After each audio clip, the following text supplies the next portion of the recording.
Sometimes your Jackoli heated vest won't power on, or will flash red, blue, white and then turn off.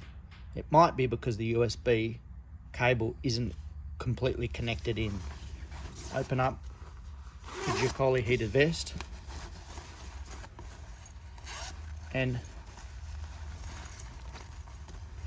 where the USB cable turns into the socket, hold each part of the socket and press until you hear an extra click.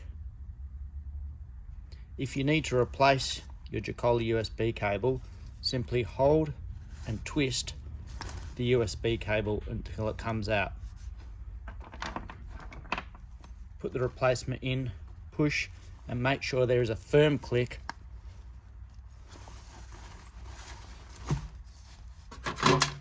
Plug in your battery, press and hold, and you're back in business.